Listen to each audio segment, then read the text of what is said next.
Alaska has a way of humbling you, from wild winds and endless seas to serene anchorages that feel like a world untouched by time.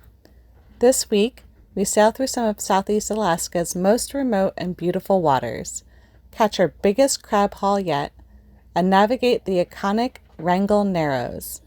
But this journey also marks the start of something new, an unexpected opportunity to join a research vessel exploring Glacier Bay and Alaska's lost coast. Good morning.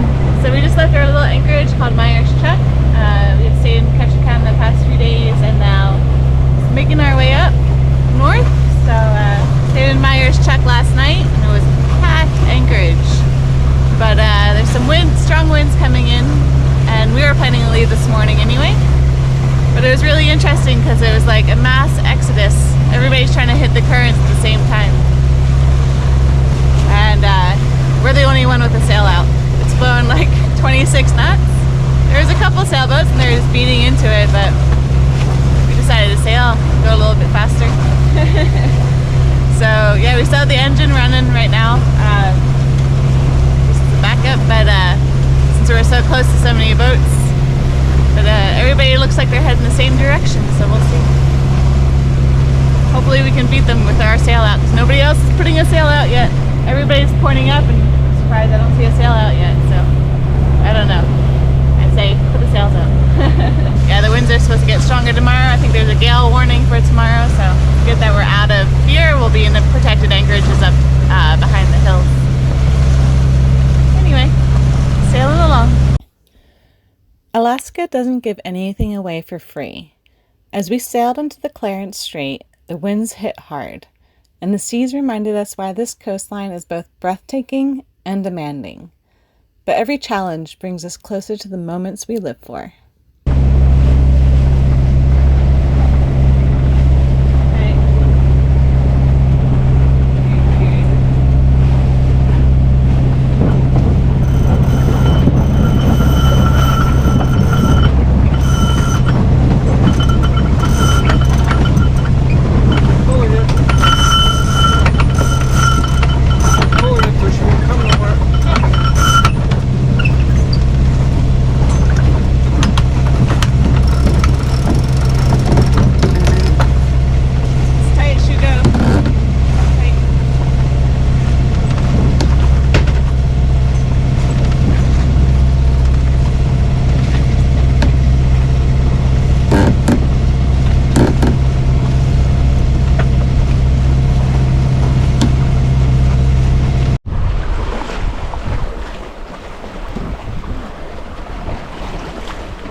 Well, the wind finally changed. We're kind of heading up the, I guess, canal between the mountains.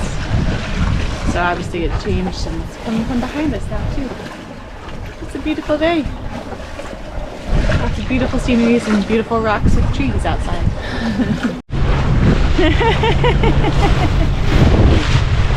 Aww! Doll purposes! Hello!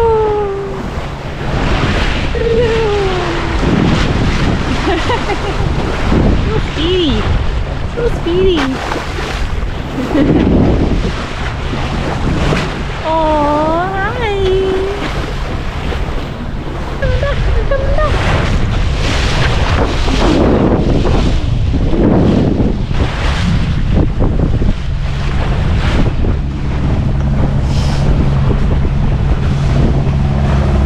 Oh, that was awesome. There are a bunch of doll purposes. And they're still swimming on our bow. That's amazing. They're so fast. I love them.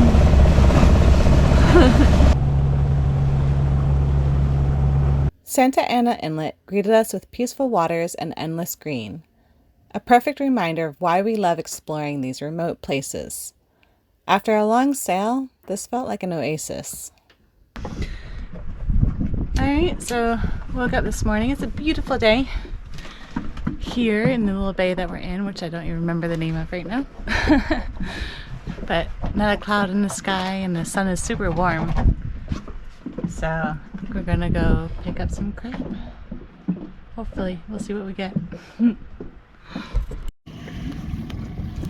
Alright, picking up our crab pot here, and Ruri said it was the heaviest one. Holy shit, that's a lot of crab. That is a lot of freaking crab. Holy crap. Well, that's quite the catch. Alright. 13 crab in here. 13 crabs. Woohoo! We are gonna have crab for a long I think time. we're gonna go visit our neighbors and see if they want some. Well, there's a couple, we gotta take out the smaller ones Yeah, we'll first. get rid of the small ones. Woo! Good job! That is the biggest catch we've ever, like by 6 times the amount. Holy crap. Okay, watch my toes.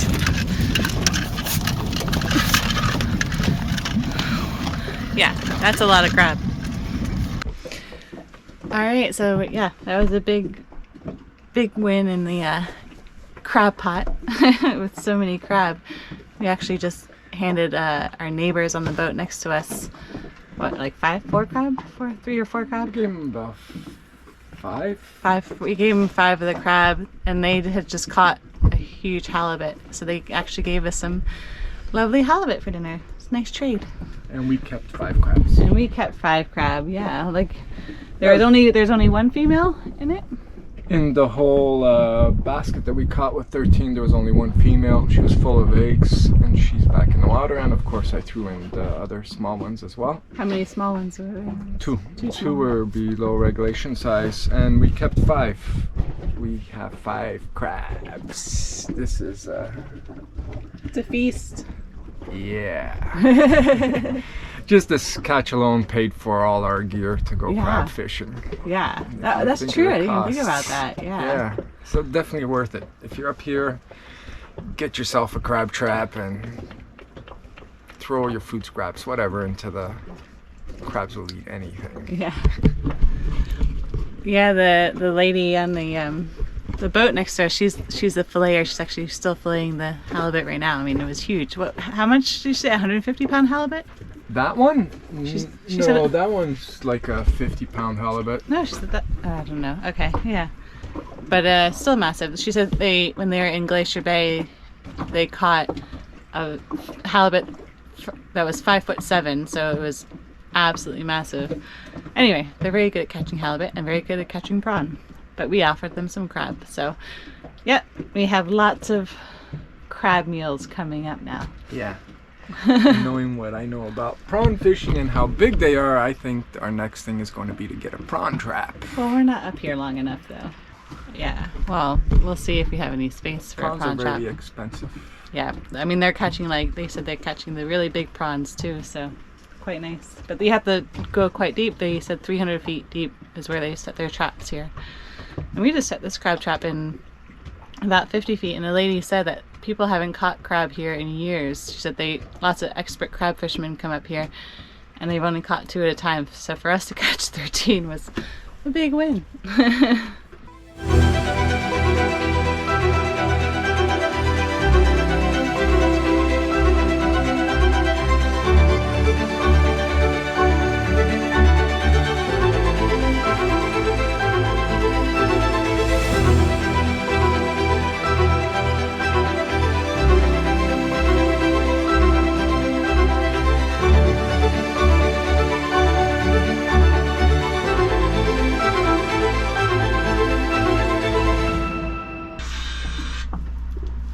Well, I think we did okay. This is a full tub, probably what, like 3 pounds? 4 pounds? At least. At least 3 pounds of crab meat. And in the grocery store the other day that we went to in Ketchikan, they were selling this for $30 a pound. So this is $90 worth of crab meat. Yeah, I think we did okay. So we're just gonna have crab cakes and some of that halibut for dinner, and a baked potato, and we're gonna have maybe stick a crab actually probably by the end of this, but we're gonna put it in the freezer and we'll figure out lots of different meals with some crab. I just don't let it go bad. No, exactly. That's why we have to eat it all.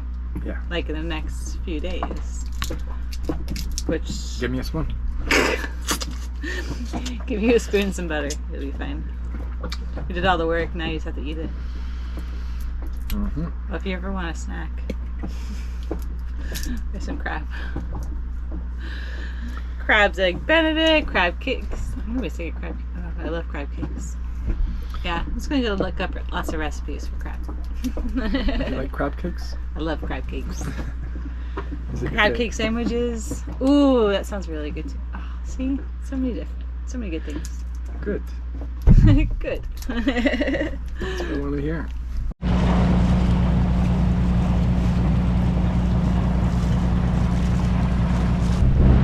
Well, it was definitely an awesome, beautiful first stop.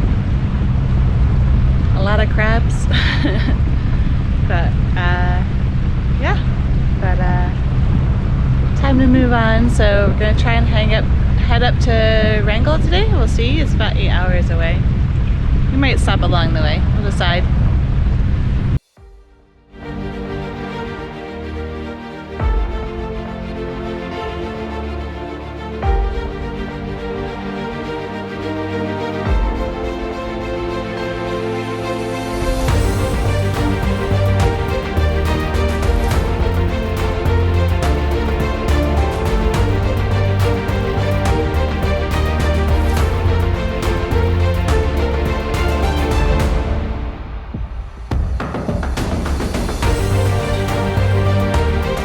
After a calm sail from Santa Anna, we made a quick stop in Wrangell.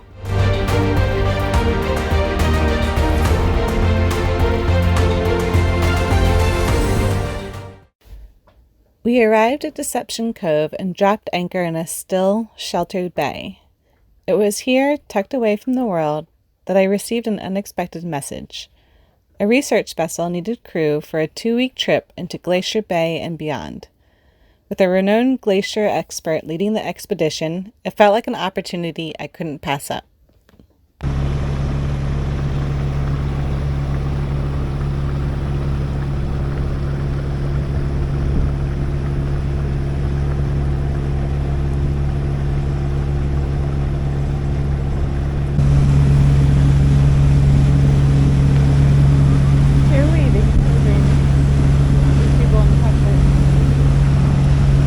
Thanks for getting out of our way. I know, right? It says uncruise. See it? Ribs, kayaks.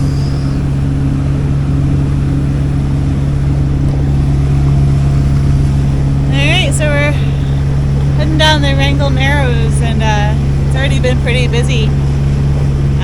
This is just a cruise ship that's passing us by now, but we've had a couple trawlers and other boats going both directions. But it's pretty nice going this direction because we have some good current going with us. So it's the way to time these narrows, or else if you have current against you, you're not going to go very fast at all. Fortunately, it's just a shitty rainy day. Very dreary outside, but making our way up there. The Wrangell Narrows is a passage that keeps you on your toes. With dozens of buoys marking its narrow route, this transit is both a challenge and a rite of passage for sailors in Southeast Alaska. It's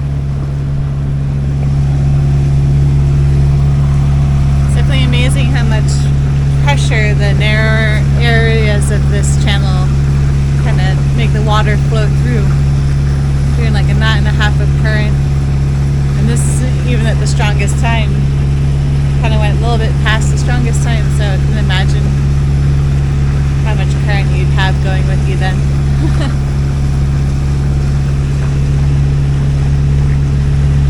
It's a pretty area, and there's all these little houses, well, not little, there's some houses dotted around. I guess easy to get to on a fishing boat. See, there's a big house coming up.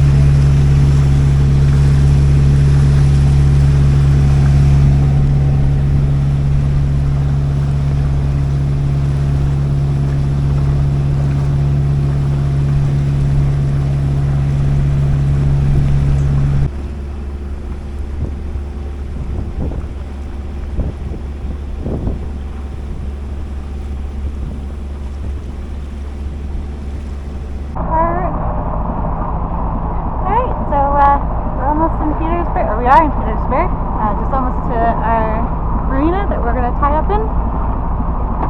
And yeah, it's pouring rain and it's miserable outside, but we'll make it in. It's a good strong current coming through, so we'll see what it's like in the marina. Hopefully the current isn't too strong there. But the harbor master was great. He gave us great directions to the slip that we're in, and hopefully all will go well. Petersburg marked a turning point in our journey. It was here that I prepared to step away from It's the Truth for a short time to join the research vessel Endeavour. Trading sails for science, I would soon be heading into Glacier Bay to learn about Alaska's rapidly changing glaciers. Joining Endeavour wasn't just a new adventure. It was a chance to see Alaska's glaciers up close and learn about the stories they hold. With a team of students and a scientist who has spent over 50 years studying these icy giants, this was the beginning of an expedition I could have never imagined. Well, it's been pretty cool coming up into Glacier Bay on this boat. It's a pretty awesome opportunity to be able to work on the Endeavour and get to see this with people who know so much about glaciers and the history of them. But this is the first time we've actually seen the glaciers because it's gotten clear enough, and wow, it's impressive.